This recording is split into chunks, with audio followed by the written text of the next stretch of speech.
Hey guys, in this video we're going to be continuing with our knowledge of the unit circle.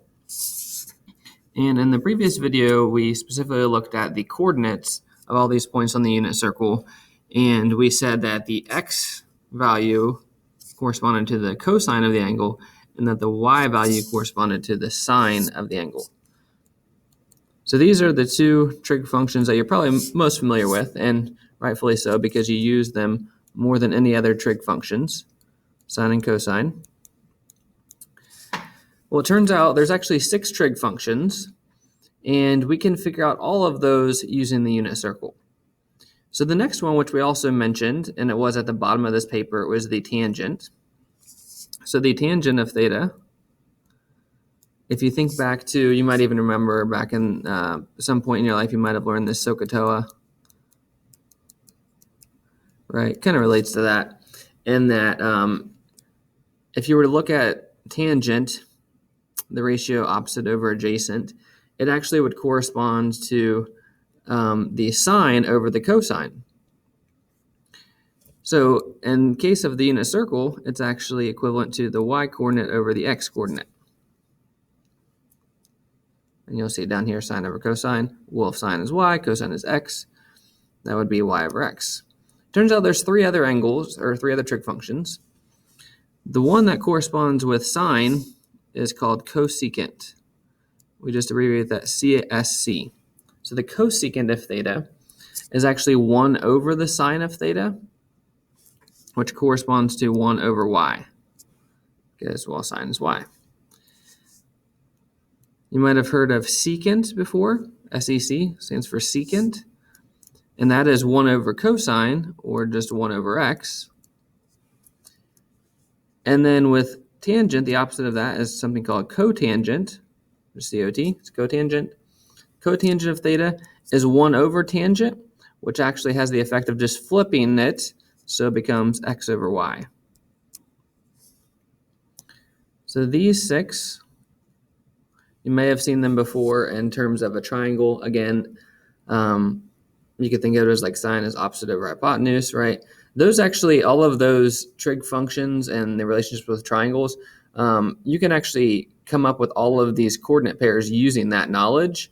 We're not going to go into the backstory behind all of that at this point, but just know that that's where all of these come from, is if we were to create triangles. For instance, if I were to create a triangle with this point here, this would actually be a 30, 60, 90 triangle, and that helps us come up with these angles and coordinate pairs and all that stuff. It does have a relationship to that. So we don't need to be too concerned about that right now. The thing that you do need to make sure that you write down, if you haven't, is this chart. This is very important. It's also on page 378 of your book. It kind of outlines this. So we want to take a look at that. All right. So we're going to be using this knowledge to answer some questions. Very similar to the last video, except that we're going to be throwing in some additional angles, and it's going to be a little bit harder to type in some of our answers. However, our first question is to just find the exact value. So when it says exact value, that means you don't want a decimal or anything like that. No decimal. And it also means you're probably going to want to use your unit circle. All right, so exact value of the cosine of 3 pi over 2. So we're going to flip to our unit circle, and we're going to go to 3 pi over 2. That's down here. And that was the cosine of that. Remember, the cosine is the x-coordinate. So the x-coordinate of that is, well, 0. So that's easy enough. So we're just going to type that in. Boom. All right, that was easy. All right, now not so much. We got a new one. This is CSC, which stands for cosecant. The cosecant of pi over 2. All right, first foray into the new ones. So pi over 2, let's go ahead and look at that. Pi over 2 is right here. And it did ask for the cosecant. So the cosecant is 1 over the y coordinate. This one actually won't be so bad because the y is 1. So the cosecant of pi over 2, 1 over the y coordinate of 1, so 1 over 1, it's actually just is 1. Not so bad, huh? So we're just going to type in 1. All right, let's see if we can get some harder ones. Okay, cosecant of 2 pi over 3. So let's find 2 pi over 3. It's going to be right here. All right, here's where we get a little bit more challenging. Cosecant of 2 pi over 3. Remember, cosecant here is 1 over the y-coordinate. So we want to do 1 over radical 3 over 2. All right. Now we cannot type that into delta math. That is not going to work. And if you'll notice, it does say simplest form rational denominator. Simplest form rational denominator. So let's see if we can do that. So we had 1 over radical 3 over 2. You might want to write this out just so you get an example of how you do this as well. So first thing that we're going to do to simplify this is if you have a fraction within a fraction, you kind of just keep it, switch it, flip it. So really what you're going to end up doing is keeping the top 1 times, and you got to flip the bottom, 2 over radical 3. Right. So we flip the bottom and multiply. It's like multiplying by the reciprocal. So this is just like 1 over 1 times 2 over radical 3. So it just becomes 1 times 2 is 2. 1 times radical 3 is radical 3. All right, so at least we got a standard fraction. So that's kind of simplest form. However, we do not have a rational denominator yet, because rational denominator means no square roots in denominator. That's what it means. No square roots in denominator. So the next question is, well, how do we get that radical 3 out of the denominator? Hopefully you remember from prior learning, you're going to multiply this by radical 3 over radical 3. So whatever the denominator is, you just multiply it by that over itself. And the reason we can do that is that's just equivalent to 1. So we're allowed to multiply anything by 1. That's why we do that. When we do so, we're going to end up with, on the top, we're just going to keep it 2 radical 3. On the bottom, when you multiply radical by itself, the radical just cancels out. So that just becomes 3. So radical 3 times radical 3 is just 3. We would then, if we could simplify like the fraction in front or anything inside the radical, we'd want to do that. We cannot, though. This is the simplest form. 2 radical 3 over 3. Might not look simple, but it is the most simple form of the exact answer, the exact value. So that is what we're going to type in.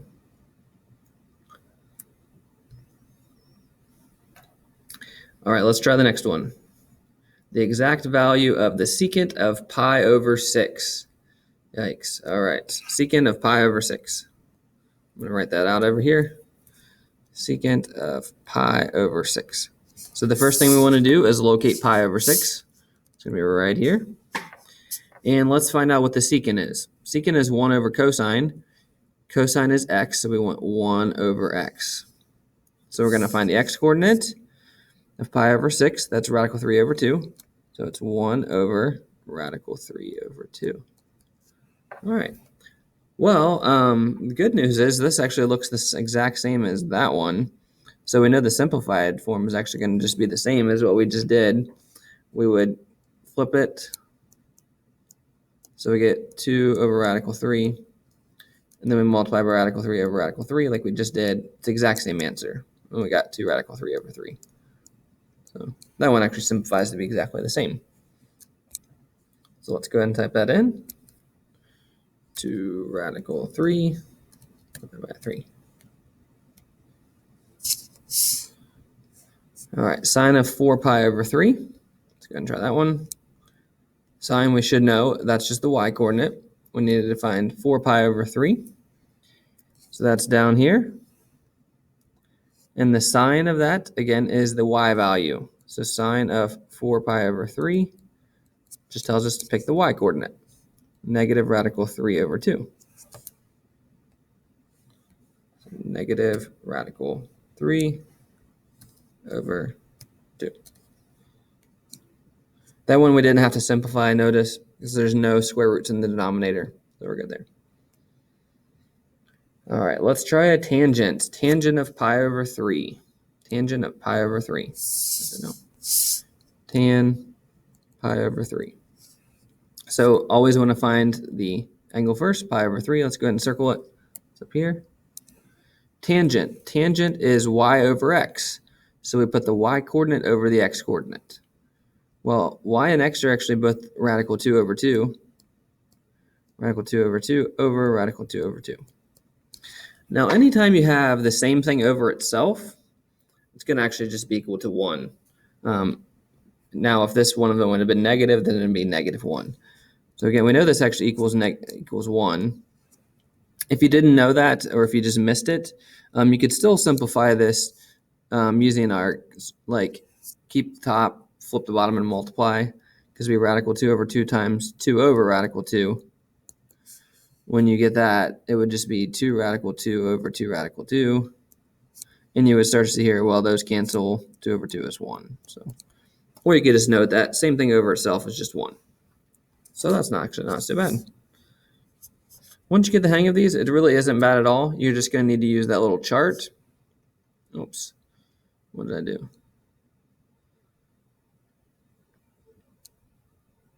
Did I look up the wrong value? Tangent of pi over 3. Oh, it looks like it looks like I looked up the wrong value. I did a radical 2 over 2. Whoopsies. All right, let's backtrack. Top if I looked at the right coordinate pair. Sometimes these charts are a little confusing because I just looked at it there and it looks like, oh, that corresponds with that. That is not the case. So this actually went with that one. That was my bad, guys. Sorry. Tangent of pi over 3 actually is a little bit more challenging than what we did. So that is, again, y over x. The y coordinate is here. This is the x. So radical 3 over 2 over 1/2. Should have known that last one too, because it's only the quarters in that pi over 4, 3 pi over 4, 5 pi over 4, 7 pi over 4, where you'll actually get 1. So wasn't even thinking. All right, so tangent of pi over 3, you actually do need to keep the top, flip it, and multiply. We get radical 3 over 2 times 2 over 1. Then you can actually see these cancel diagonally. So we actually end up with just radical 3. That would be our answer. And yeah, just tell you that it's radical 3 there. They're having you do it a slightly different way on delta math here, but do stick with the unit circle. This will be the easiest way for you to do that. And you're supposed to be able to do this without a calculator as well. Sorry, I messed up on that one. All right, next one is cotangent. We'll do a couple more. Cotangent of 2 pi over 3. We haven't done a cotangent yet. Cotangent of 2 pi over 3. So first thing to look at is 2 pi over 3. Right there. Cotangent, that is x over y. So the x coordinate of 2 pi over 3 over the y coordinate. So it's going to be negative 1/2 over radical 3 over 2.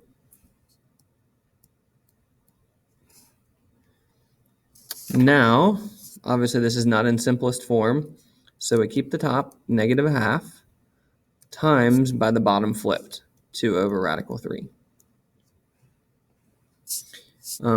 You will see that these 2's cancel because they're diagonal from each other. They just wipe each other out. So we get negative 1 over radical 3. Now we can't put this in as our final answer because we got a square root in the bottom. So we need to multiply by radical 3 over radical 3. Then we're left with a negative radical 3 on top. And on the bottom, the radicals cancel, leaves us with just 3. So negative radical 3 over 3 is the cotangent of 2 pi over 3.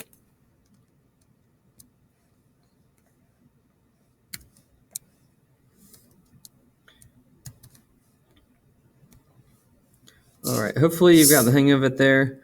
Maybe we can finish with one more. Cosecant of pi. Let's go ahead and do that one. Cosecant of pi. Shouldn't be too bad because pi is an easy one. Cosecant of pi. So pi is right here. Cosecant is the opposite of sine here, right? It's 1 over y. So the y is actually 0.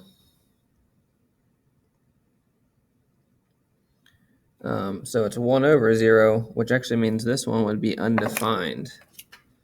Cosecant of pi is undefined. So let's see how we type that into Delta Math. Oh, looks like we can just push the button there. So it is possible you can get undefined. Just push the button. All right, there we go. So good luck on that. If you are still struggling, feel free to always reach out. See ya.